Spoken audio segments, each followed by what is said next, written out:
This is Optimal Health Daily, episode 1711. Whatever becomes normal becomes invisible, by David Cain of Raptitude.com, and I'm Dr. Neil. Hey there, happy Sunday again.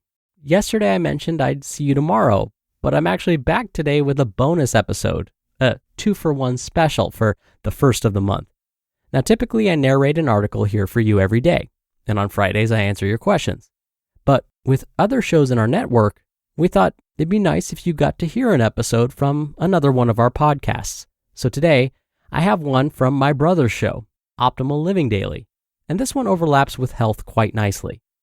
In fact, here's a sample from it. Quote, "Because we're so immersed in our lifestyles, it's hard to see what individual parts of them are pushing and pulling on our minds." End quote. And that's something we talk about here pretty often. Now, I'm not going to spoil the rest for you, so continue listening, and I'll let my brother Justin close out this episode. So with that, let's hear another article as we optimize your life. Whatever becomes normal becomes invisible, by David Cain of Raptitude.com. I spent Friday cleaning out my desk and leaving instructions for my successors.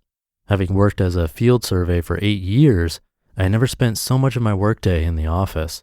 On a normal day, we prepare our field work in the office for the first hour, then head off to a job site. Surveyors are dirt and sky people and tend to get stir crazy if it takes them too long to get out of the office in the morning.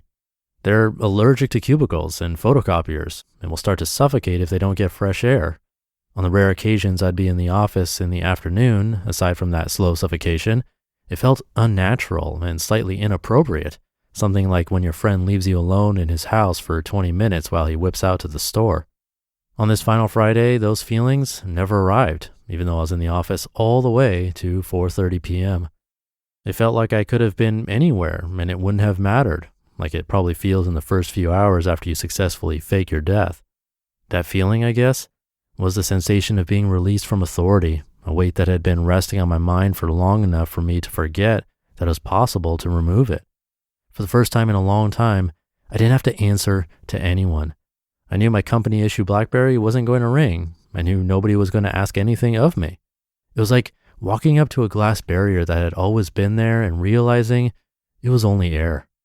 The rest of the day was full of similarly weird sensations.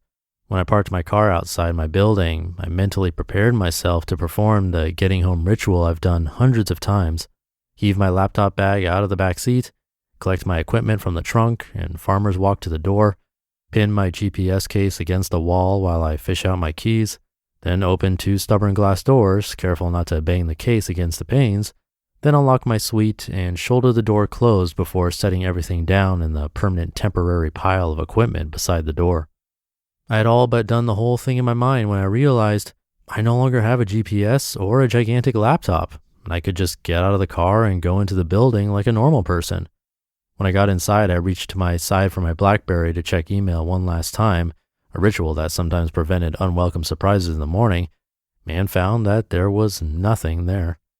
Later that evening, my living room struck me as unnaturally tidy because there was no dirty equipment there, no field books on the table, and nothing set near the door so that I wouldn't forget it on the way back out. My car no longer has a Rubbermaid full of engineering drawings in the back seat.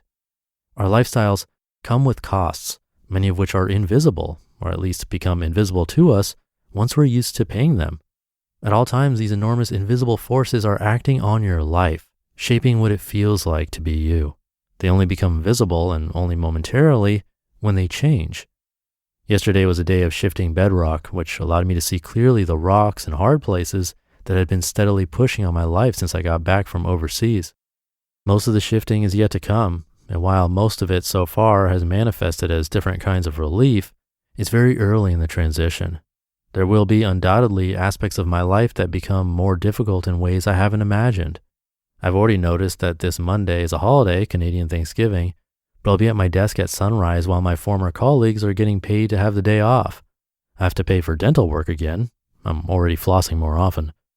I won't even begin to learn what my new normal is like until Monday, as this weekend is like any other, catching up on the writing and errands that didn't fit into my weekday evenings. I'm eager for writing to be what I do at 8 a.m. instead of 8 p.m. As I wade into the new landscape, I'm trying to remember to notice what invisible pressures are releasing and mounting as the terrain of my day-to-day life shifts before they all congeal into my normal day and I lose track of what individual things are weighing on my mind. Because we're so immersed in our lifestyles, it's hard to see what individual parts of them are pushing and pulling on our minds. Imagine trying to describe what a building looks like when you've only ever been inside it. Moving parts of our lifestyles around gives us the necessary angles to know what it is we've actually built with our decisions about career, relationships, and living situation. If they never change, we never know what they're doing to us. You just listened to the post titled, "Whatever Becomes Normal Becomes Invisible" by David Cain of Raptitude.com. Big thanks to David, always articles from him that will make you think. For this one, it works the other way around too, right? As in, we don't really appreciate the things that are already in our lives until they're gone. That's not true of everything, but that's the first thing that came to my mind when I started reading this article. Everything gets normalized. And it's that idea that at any given time, most people will rate their lives at a 7 on average, whether they're rich or poor, whatever. But keep in mind that you're in control of that number for the most part because it's your outlook on life that dictates the rating and how you feel. So hopefully you'll have better than a 7 today. Have a great weekend if you're listening in real time, and I'll see you tomorrow where your optimal life awaits.